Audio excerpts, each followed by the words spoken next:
उनको भी कहीं नहीं इधर-उधर रखा गया और राजस्थान में जो हुआ, तो संघ वाला जो एंगल है मेरे थोड़ा समझ से बाहर है कि संघ को खुश करने, ये तो मोदी जी की रणनीति हो, संघ की कितनी चलेगी इसमें?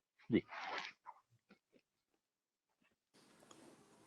देखिए, संघ का तो कोई इसमें एंगल नहीं है और संघ का कोई एंगल ढूंढना भी नहीं चाहिए, क्योंकि संघ की पसंद के लोग तो अलग किस्म के लोग हैं और संघ की पसंद में सबसे बड़े नेता तो शिवराज सिंह हैं, जो संघ के काफी नजदीक रहे हैं। और मोदी जी की कार्यशैली को अगर देखें तो संघ के नजदीक जितने लोग रहे, बड़े बड़े नेता, सबको उन्होंने हाशिए पर डाल दिया। इसलिए इसमें संघ का एंगल ढूंढना तो मेरे ख्याल से मुझे कुछ बहुत जमता नहीं।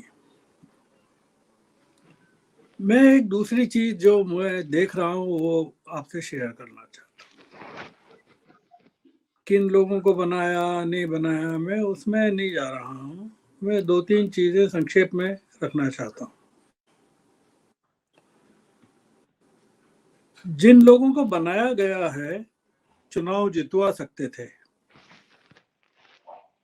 अगर इनके नाम पहले से पता होते देश प्रदेश की जनता को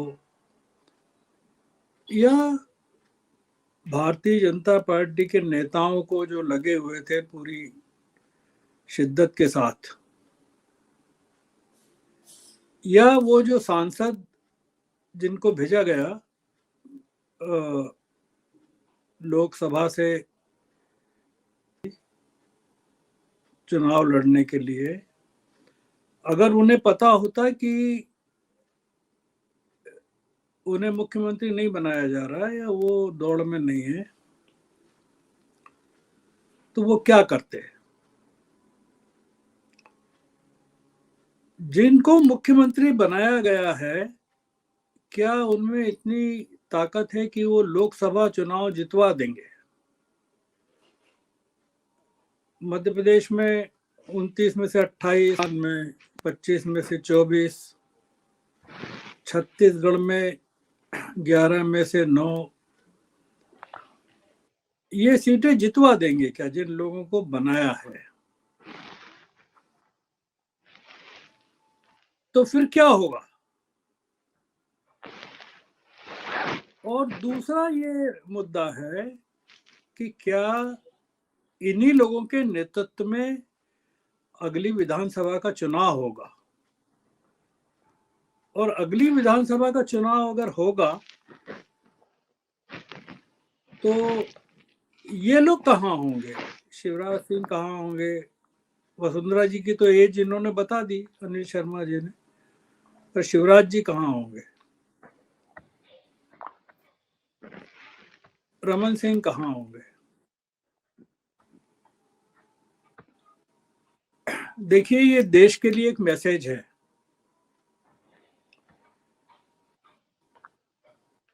इंडिया गठबंधन के लिए भी एक मैसेज है। मैं कल आपकी बहस सुन रहा था जिसमें इंडिया गठबंधन के बारे में चर्चाएं चल रही थी कि वो समाप्त होने वाला है।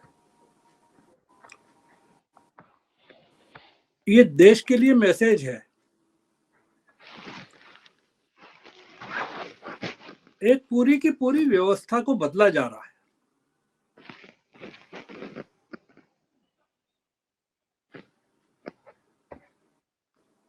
बनाई जा रही है जो अतीत में किसी भी हुकूमत में किसी भी राज्य में नहीं रही। नागरिकों का ध्यान इस तरफ दिलाना जरूरी है। राजस्थान में बड़े बड़े ब्राह्मण नेता हुए हैं। जयनारायण व्यास तीसरे मुख्यमंत्री थे, उनके बाद पालीवाल जी थे, बहुत पॉपुलर मुख्यमंत्री रहे। गिरिजा व्यास रही हैं, वहां की बड़ी नेता रही हैं राजस्थान की। राजस्थान में 7-8% से ज्यादा ब्राह्मण नहीं है, उसके बावजूद ब्राह्मणों का वहां की पॉलिटिक्स में डोमिनेंस रहा है, और राजपूतों से ज्यादा रहा। बहुत सारी चीजें हैं बात करने को कि दिया कुमारी कैसे काम करेंगी इनके अंडर में।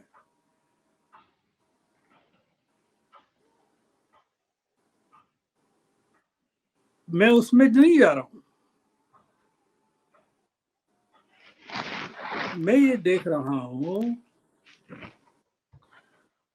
कि एक सीक्रेसी, एक सीक्रेट योजना, एक बीजेपी में अंधेरी टनल,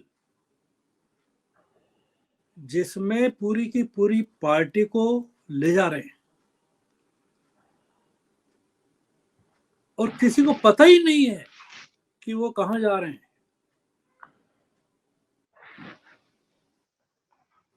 और हम लोग जो बहस कर रहे हैं उसमें हम अलग किस्म की बहस गोदी मीडिया में चल रही है इस समय।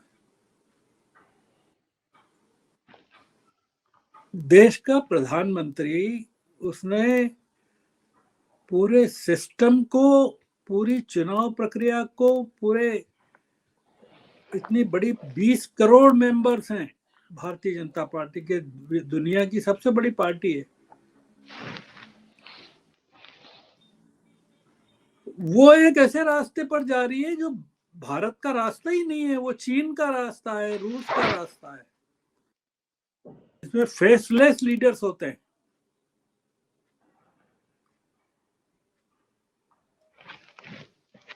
हमको बहस इस पर करना चाहिए कि इस देश में लोकतंत्र किस दिशा में जा रहा है, और अगला चुनाव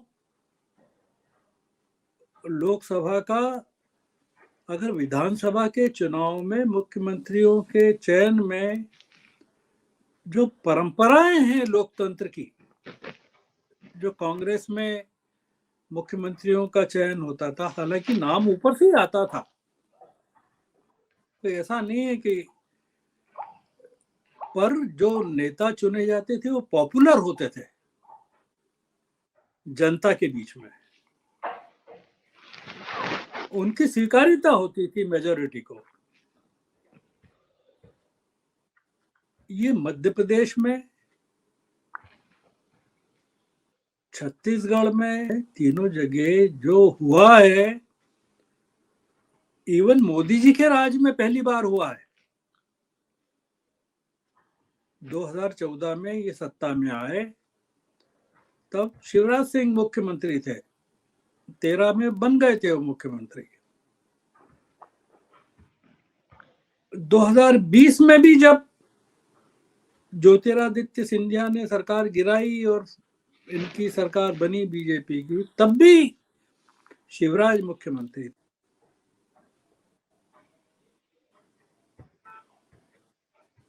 भारतीय जनता पार्टी इस समय एक बड़े संकट के दौर से गुजर रही है, और वो संकट ये है कि पार्लियामेंट में सीटें 272 कैसे आएंगी, कहां से आएंगी।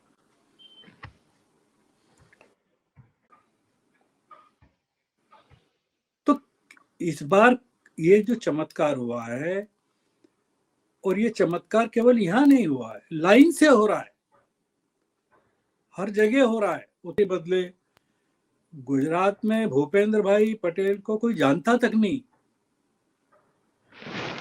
ऐसा चेहरा, पॉपुलर चेहरों को हटा दिया, उत्तराखंड में हटा दिया, हरियाणा में गायब कर दिया, कर्नाटक में हटा दिया, येदुरप्पा को हटा के बम्बई साहब को ले आए, तेलंगाना में जो पॉपुलर आदमी था, जो केसीआर को चंडी, उनको हटा दिया।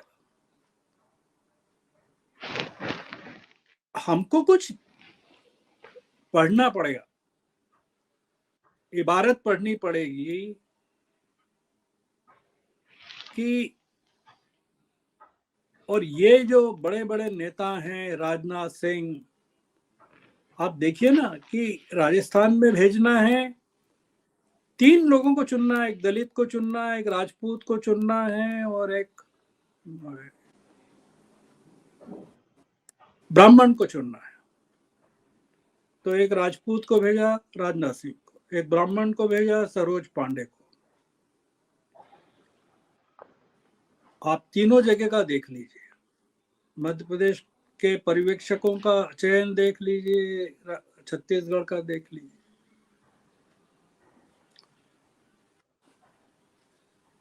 और ये तो ठीक है, मुख्यमंत्रियों का पूरे के पूरे मंडल को बिल्कुल, वो मैडम तुसाद का जो म्यूजियम है जिसमें पुतले खड़े हुए हैं,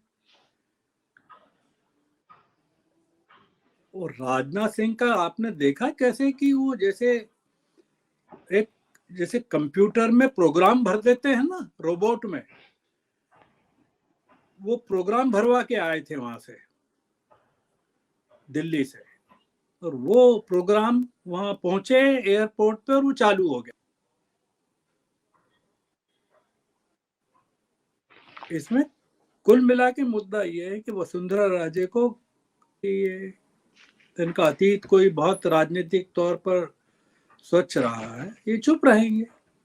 मोदी जी के सामने सिर उठा के बात करने के लिए बहुत नैतिक बल चाहिए, वो नहीं है, न शिवराज सिंह में है, न वसुंधरा में है, न रमन सिंह में है। पर ये लोग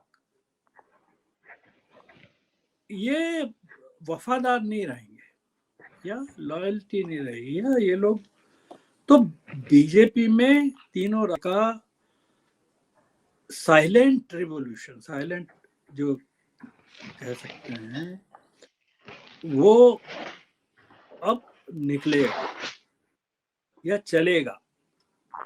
तो इसका मतलब ये है कि मोदी जी को पता है कि क्या क्या हो सकता है। तो अगर शीर्ष पे ये पार्टी केवल 2 लोगों की पार्टी है या 3 लोगों की है,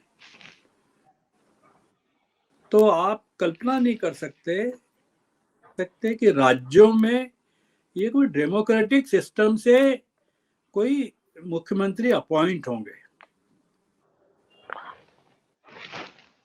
इसलिए इस पर ये जो हुआ है, इस पर कोई आश्चर्य नहीं होना चाहिए।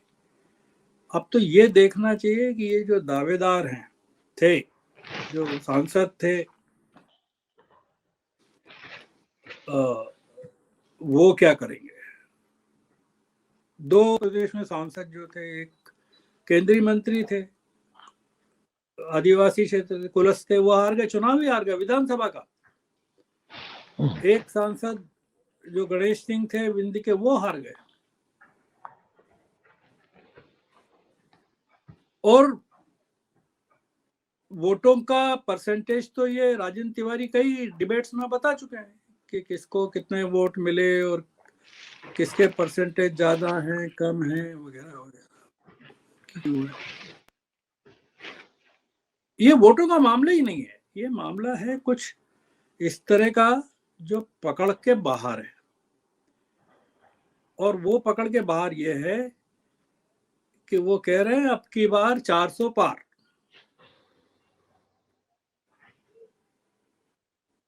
तो अपन जो उलझे हुए हैं ना इसमें, वसुंधरा में और शिवराज में, ये अपने को निकलना पड़ेगा इसमें से। ये मामला ही नहीं है वसुंधरा और शिवराज, ये कोई बहुत गंभीर मामला है और पूरी की पूरी व्यवस्था में कुछ ना कुछ हलचल है। नहीं तो ये 3 महीने बाद लोकसभा के चुनाव होने वाले हो, 4 महीने बाद, और दाव पर 65 सीटें हों 3 राज्यों की, और मैसेज पूरे देश के भारतीय जनता पार्टी के राज्यों को देना हो तो इस तरह की एक्सरसाइज के पीछे महीनों की योजना लगती है। छत्तीसगढ़ के मुख्यमंत्री के बारे में तो उन्होंने जब उनके इलाके में गए थे अमित शाह, तब भाषण में ही कह दिया था कि आप इनको जितवाइए, मैं इनको बड़ी जिम्मेदारी देने वाला हूं।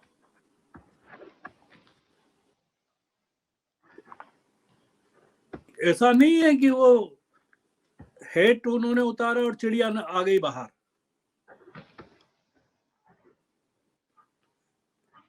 ये वसुंधरा जी आश्चर्यचकित रह गई होंगी वो पर्ची पढ़ते हुए। वसुंधरा जी को होना भी चाहिए, क्यों नहीं होना चाहिए। वसुंधरा जी को अगर बता देते पहले से तो वो हड़ौती में 17 सीटें कैसे दिलवाती।